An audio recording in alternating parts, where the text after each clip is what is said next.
The short or long video showing different truck parts. Finally getting the gist of videos. I'll explain quick and somehow subtle. So these are 3 release bearings, clutch release bearings, that's the full outer name. They fit Mercedes-Benz trucks, Mercedes-Benz V trucks, V engine trucks. That's basically V6, V8, V12. Majorly they are used in V8 and V6 series. V12 uses a bigger bearing since it has a bigger gearbox. So as you can see, they all have different heights. The one on the right here has it's a bit shorter than the center one, and the center one is shorter than the one on the left. That's because of the different series of gearboxes and the different types of forks, release bearing forks used on different V vehicles or V engine vehicles. So the release forks and the gearboxes type are codependent with the size of the bearing. For the 3 bearings, they fit different trucks. They fit not only V6 engines. These bearings are commonly used in Euro trucks. By Euro trucks, I mean trucks that are made in Europe, Germany, Iceland, all those countries in Europe. They use such a bearing, Germany, etc., etc. So for the MAN truck, that's a good example. MAN truck, there's a version of the MAN truck that uses this bearing. Even if you cross-reference the OEM numbers, they'll give you a different part number for the MAN trucks, which cross-references with these ones for the Benz. There's a different truck, the DAF. The DAF uses a similar type of bearing. Let me clarify something. By bearing, I mean the lower part of this. This is a release bearing assembly in totality. So when I zoom in, this is a release bearing assembly, meaning the lower part is the release bearing. The upper part is the release bearing housing, which in conjunction with the nipple, the new ones don't come with a release bearing greasing nipples, but they are definitely available. They're miniature expenditures, so it can be provided.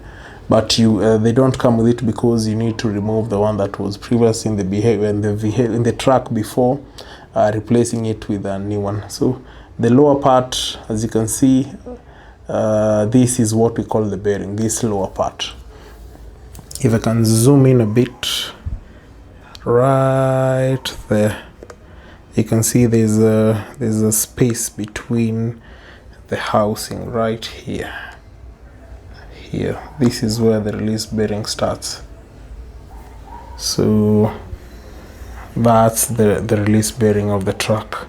The upper part here is the fork holder or the release bearing housing. From here to here, the lower part is the release bearing. So by saying the release bearing, I mean that it can be replaced in other different trucks which use a different form of release bearing housing. For the DAF trucks, the 4x4 military truck, ex-military, they were used ancient times, but now the ex-military trucks, that's the right name. For the ex-military trucks, they use the bearing, the lower bearing, with a different housing, so which can be replaced on different housings for the DAF trucks. Same as for the Iveco. If your bearing is similar to this, with the same fork holder size, you just need to change your lower bearing and it will fit perfectly. You can cross-reference the OEM numbers, they are all the same. I'll take pictures of the release bearing when it's outside the fork to explain better. The other thing I need to talk about release bearing is the fork holders. So the different types of fork holders for release bearings. As you can see here, let me come closer. There's a step here. So there's a release bearing housing that doesn't have the fork holders. For those series of vehicles, the fork holder lies on top of this bearing here, and these spaces, as you can see here, this soft smooth patch on the left and right. So the fork comes and lies here just like that, and here. For this series of V series, the fork holder lies on top of the release bearing housing right here. So the lower part isn't part of the fork holding system. But I like Germans, not Germans, Europeans had better ideas with the release bearings.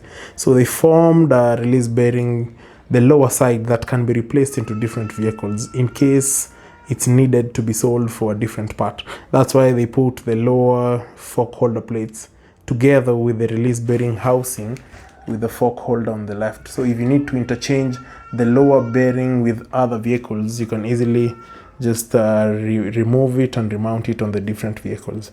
So these bearings are used in DAF trucks. You can find it with these holder plates. You can use it with this one. As long as your release bearing has the fork holders on the top, it's completely usable. If the fork holders are on the lower part, then you need to use this one specifically, where the fork will lie on top of the release bearing. They are definitely genuine. Not that I don't have non-genuine parts, but for these series of bearings, these are such parts. Don't mind the boxes, they're a bit overwhelmed, but I can zoom in on the OEM numbers. These are the OEM numbers for the release bearings. You can Google them for confirm. The barcodes are also genuine, they are old stock. So probably when I sell to you a release bearing without a box, just understand that the box was messed up. But if you need the pieces, I'll just keep them for convenience and insurance. So they are all available at Patrack. If you need any explanations about the V-Series, I'm in a better part to explain.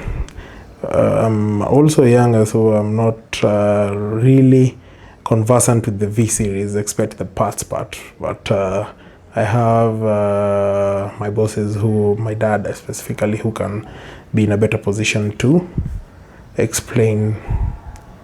So I deal with different types of release bearings, not only V-Series. There's the Isuzu bearings, F-Series, FRR, FTS, FVZ, new model, old model.